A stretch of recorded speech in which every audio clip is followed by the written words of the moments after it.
여러분 반갑습니다. 25분의 한 권의 책에서 5개의 메시지를 만난다. 북새통 2515 칼리지의 최병철 원장입니다. 지난주에 이어서 21대 국회의원 선거 출마자들 권장도서 시리즈를 진행하고 있는데요. 지난주에 탁월한 사유의 시선이라고 하는 책에 이어서 이번 시간에는 서울대 김태유 교수님의 패권의 비밀이라고 하는 책을 가지고 진행해 보도록 하겠습니다.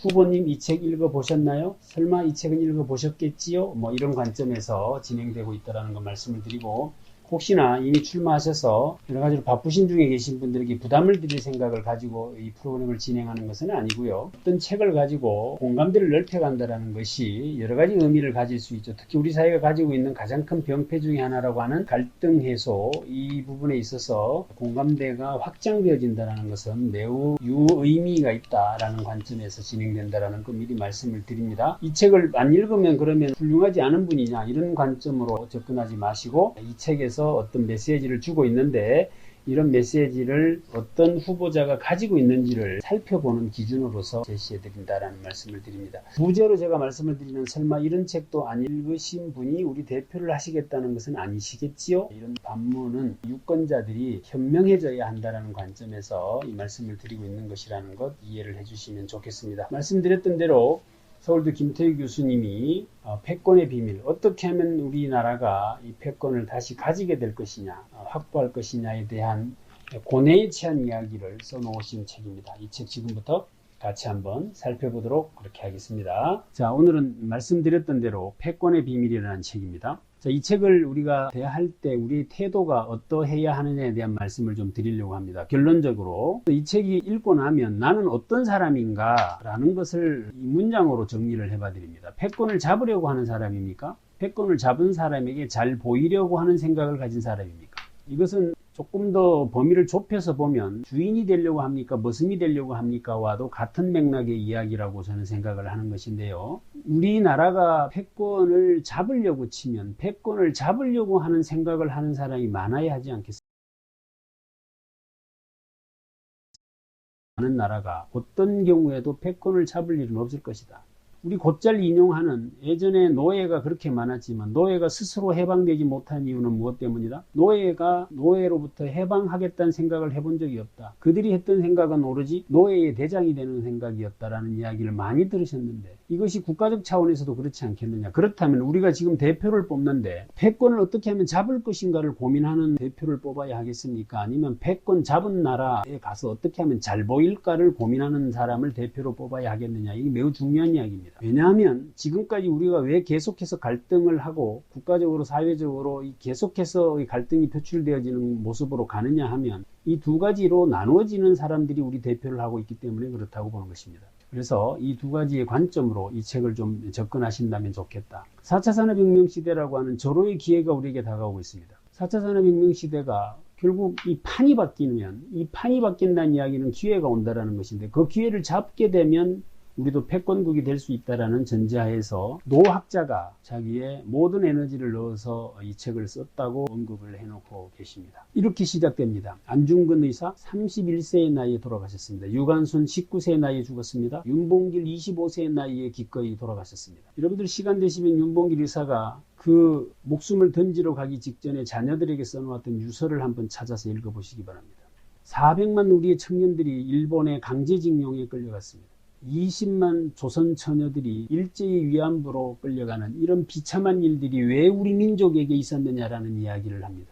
왜 우리는 이런 안타까운 일들을 겪어야만 했느냐, 왜 이렇게 슬프고 치욕적인 삶을 우리 민족은 살았느냐라는 이야기로부터 이 책은 시작이 됩니다. 그 이유는 결국 일제히 무라다 소총이라고 하는 이야기로부터 시작이 되죠. 일본은 산업화된 서양의 문물들을 기꺼이 수용하고 받아들였다. 그래서 그들은 소총, 무라다 소총 사거리 500보 나가는 총을 만들 수 있었다. 그런데 우리 조선은 임진왜란 당시에 쓰던 그 화승총, 사거리 100보 나가는 화승총으로 무장되어져 있었다. 결국 동학농민혁명이 일어나고 그로부터 청일전쟁이 일어나고 했던 여러 가지 이야기들은 여러분들 잘 아실 테고요. 그 당시 우리 농민들 아시겠지만 꽃갱이 들고 나오고 낫 들고 나오는 우리 동학농민들 3만 명 죽었습니다.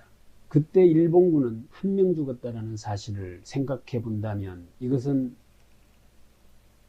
그냥 우리가 넘어갈 일은 아닌 것이죠. 여기에 대해서 원인 철저하게 분석해보고 이런 일이 또다시 생기지 않도록 하겠다라고 하는 처절한 반성이 필요한데, 그런 면에서 우리가 조금 소홀하지 않나라는 생각을 한번 해보는 것인데, 이렇게 정리할 수 있습니다. 이렇게 정리를 해놓고 계십니다. 저자는 화혼양제 대 유정척사의 문제다. 결국 서양의 물질 문명을 받아들여서 그것을 배우고 자기화하려고 했던 일본의 그 화혼양제와 서양의 문물을 철저하게 배척하려고 했던 우리 조선의 유정척사 간의 태도, 그것이 결국에 어떤 민족은 패권을 잡고 우리를 식민지화했던 힘이 생겼던 것이고, 누구는 그로부터 식민 지배를 받아야만 하는 이런 굴욕적 문명을 살게 되는 상황을 만들어내게 되었다라는 이야기를 하면서, 결국 산업혁명 대 주자학 명분 논리의 싸움에서 산업혁명이 이긴 것이다라고 정리를 하시는 겁니다. 저도 이 책을 읽으면서 서원이 많다, 명분 논쟁이 심했다는 이야기는 곧잘 많이 듣는 이야기지만, 서원이 800개나 되었다는 이야기는 저도 이 책을 통해서 접했는 내용인데, 이런 생각을 한번 해봤더랬습니다. 800개나 되는 서원에 지금 우리나라에 있는 모든 대학을 합쳐도 800개가 되지 않을 겁니다. 이 800개나 되는 이 서원의 30%만이라도, 아니 50%만 이 서양의 물질 문명을 들여서 배우고 가르치는 산업 중심, 기술 중심의 어떤 것들을 가르치는 학교로 운영이 되었다면 과연 우리 민족이 그런 수모를 겪었겠느냐라는 생각을 해보는 겁니다. 지금 현재 우리나라에도 수없이 많은 교육기관들이 있습니다만은 실질적으로 4차 산업혁명을 주도해 나갈 수 있는 분야를 집중적으로 학습시키고 교육시키는 이런 교육기관이 과연 얼마나 되는지 저는 크게 다른 거 없다라는 생각을 해보곤 합니다. 그래서 이것이 결국 우리 민족을 그렇게 살게 했다. 패권을 잡자라는 이야기를 하면 우리나라 사람들 대부분이, 아이고 우리가 어떻게 패권을 잡아요, 우리같이 작은 나라가 반만년 역사 이래 우리가 패권을 잡은 적이 없는데 어떻게 패권을 잡는단 말입니까? 라고 열등에 빠져있는 목소리를 많이 내죠. 그런데 이 저자는 이렇게 이야기를 합니다. 네덜란드, 우리 조선의 5분의 1 사이즈였다. 5분의 1밖에 안 되는 이 네덜란드가 세계의 패권을 쥐고 있었다. 상업혁명의 가장 중심 국가로서 세계 패권을 좌우했다. 영국, 조선과 면적이 거의 같고 지금 현재 보면 국민수도 비슷한 나라가 영국이죠. 이 영국이라는 나라가 엄연히 해가 지지 않는 나라로 산업혁명의 중심국가, 패권국가로서 자리매김되어져 있었는데 우린들 못할 거 뭐 있느냐라는 이야기를 하시는 겁니다. 그러니까 우리가 패권을 잡기 위해서 가장 먼저 해야 될 일은 우리가 가지고 있는 스스로 우리를 비하하는 이런 것들을 우리가 버려야 하는데, 이 일을 누가 하느냐 하면 곧잘 리더라는 사람들이 합니다. 리더라고 하는 사람, 대표라고 하는 사람들이 우리는 열등하다라는 식의 이야기들을 곧잘 하는 것이죠. 어떻게 그 나라에다가 그렇게 태도를 취할 수 있냐라는 식의 이야기들을 하는 사람들이 거의 그런 류의 사람들이다라고 저는 생각을 합니다. 서로 아닐 값이라도, 현실이 그렇지 않을 값이라도 그렇게 말하면 안 되는 것이지. 대영제국은 명분을 기꺼이 버려버리고 진리를 선택했었다 때문에 세계 패권을 질 수 있었다. 그런데 조선왕조는 500년간 단 한 번도 진리라는 걸 선택해 본 적이 없다. 지난주에 우리가 다뤘던 최준석 교수님은 이렇게 이야기하죠. 명분을 강조하고 주장하는 사람은 근본 실력이 없는 사람이다. 수준이 낮은 사람이다. 수준이 높고 실력이 있는 강대국은 항상 진리를 당당하게 이야기할 수 있다라고 이야기를 하시죠. 그런데 조선왕조는 한 번도 진리를 선택한 적이 없다라는 이야기, 무엇을 의미하는지 우리가 알 수 있습니다. 후발국이었던 미국, 독일, 일본도 이미 다 선진국 대열에 합류를 했다. 그런데 우리라고 못할 거 뭐 있느냐라는 이야기를 하시는 거죠. 4차 산업혁명 시대 절호의 기회가 우리들에게 다가서고 있다. 그런데 이것은 열심히로 되는 일은 아니다. 이것은 철저하게 엘리트가 끌고 가줘야 한다라는 이야기를 합니다. 엘리트가 국가 운명을 좌우한다라는 이야기를 하시는 거죠. 예를 드시는 겁니다. 영국이라고 하는 나라가 어떻게 산업혁명을 끌고 갈 수 있었느냐에 대한 이야기 중에 대표적인 것이 기능과 기술을 가진 사람들을 우대했죠. 그래서 주변국들로부터 그 사람들이 영국으로 들어오게 합니다. 결국에 천한 신분도 성과를 내면 기꺼이 기사라고 하는 자기를 주는 거죠. 그것 때문에 결국 직족이라는 것이 만들어졌다라는 이야기를 하시죠. 그리고 엘리트도 그렇게 했더니 기꺼이 산업 분야에 종사하기를 희망하는 일들이 벌어졌다. 그러니까 우수한 두뇌들이 그곳으로 들어가게 되어진 것이고, 그것이 그 나라를 패권 국가가 되게 만들었다라는 이야기를 하고 있는 것입니다. 말을 탄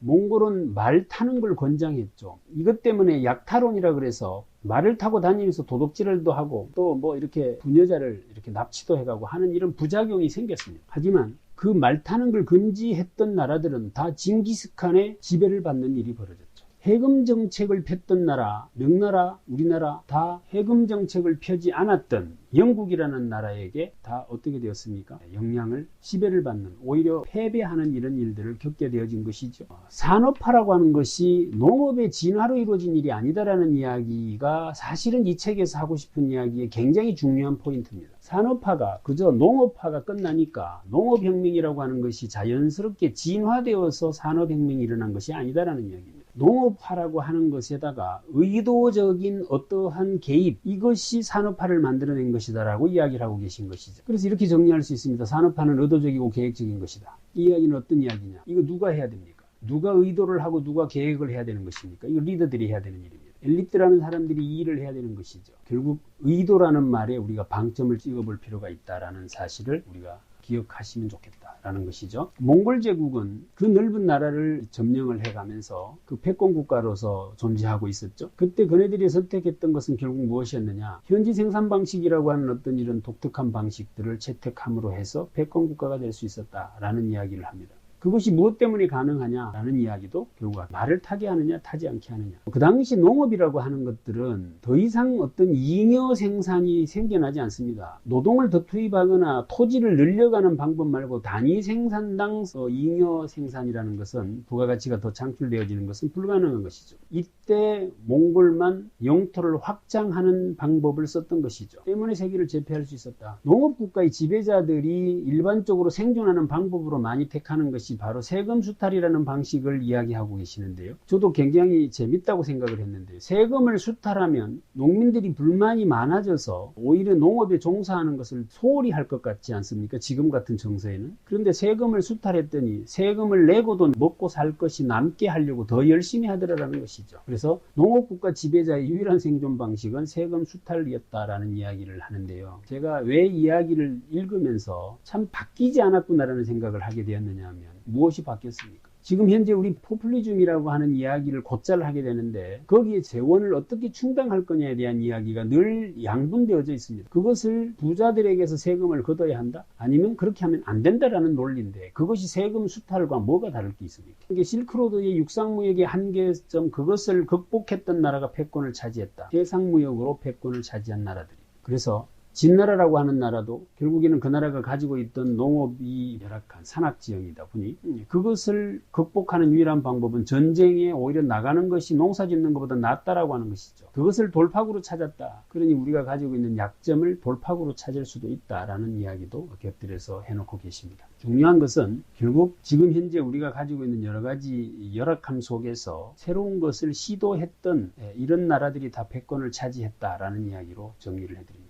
스페인 농업화 시대의 대표적인 나라 중에 한 나라인데 그 당시 해상을 통해서 남의 나라를 침략해 들어가고 거기서 세계 74%의 은을 수치를 빼들어 온 거죠. 도둑놈이죠. 강도고. 그런데 이네들이 그 은을 가지고 와서 제조나 생산에다 투자를 하지 않고 생산성이 굉장히 낮은 목축이나 농업에다 투자를 했다는 것입니다. 그랬더니 결국에 어떻게 됩니까? 그 나라가 세계의 패권을 차지하지 못하는 일들이 생겼고, 그런데 네덜란드가 해상무역을 상업혁명을 통해서 세계 패권을 쥐게 된 이후에 그것을 영국에게 뺏기는데 그네들이 그 막대하게 생겨난 상업 이윤을 자기 나라가 아닌 영국에다 투자하는 일이 벌어집니다. 우리나라에도 지금 애법 많은 자본을 가진 나라가 되었죠. 이 자본들이 지금 어디에 투자되어지고 있는지를 한번 눈여겨볼 필요가 있다. 그러면 왜 그 돈이 우리에게 투자되지 않는지도 한번 살펴볼 필요가 있겠다는 것이죠. 조금 전에 말씀드렸던 엘리트들이 의도적이고 계획적으로 뭔가를 해줘야 한다는 이야기의 가장 대표적인 사례로 이분이 강연 때도 곧잘 언급하시는 내용이 바로 1769년 제임스 와트가 전기기관을 만들고 영국의 특허 만료기간이 15년이라는 겁니다.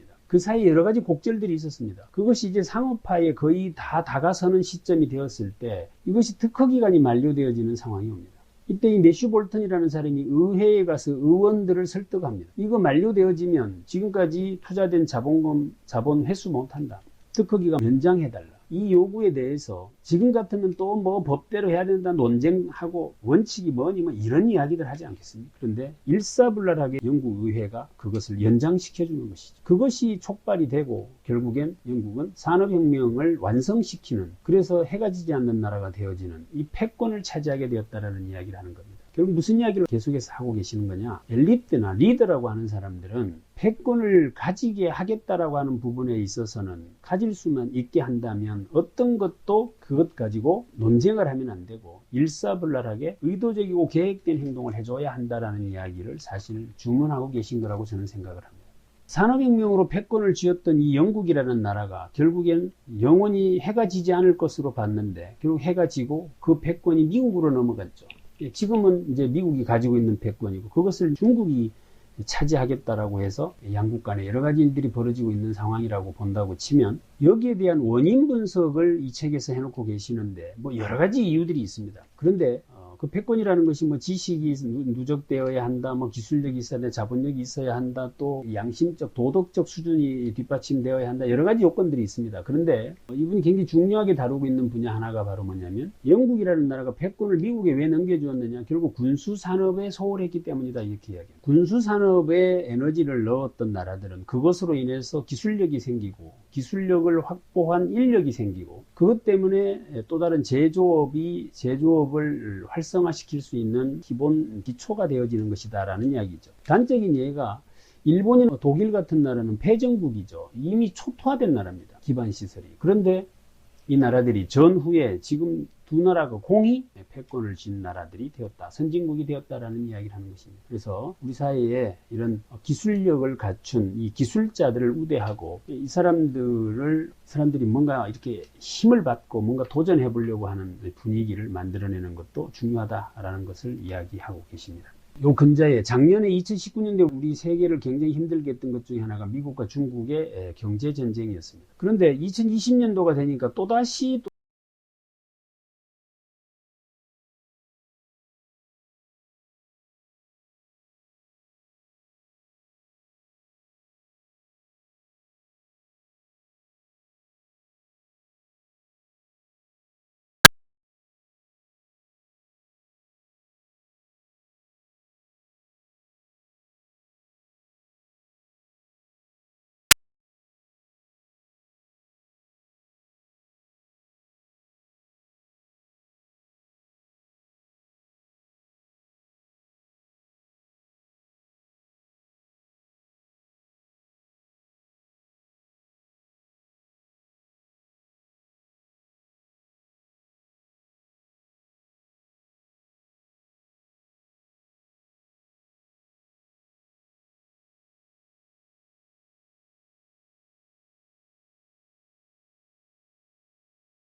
겠다는 생각을 해본 적이 없기 때문에 그렇다라는 것이죠. 패권을 잡은 나라에게 얼마나 잘 보일 것이냐만 고민했던 사람들이 리더가 되어서는 곤란하겠다라는 말씀을 드리면서 수고하셨습니다.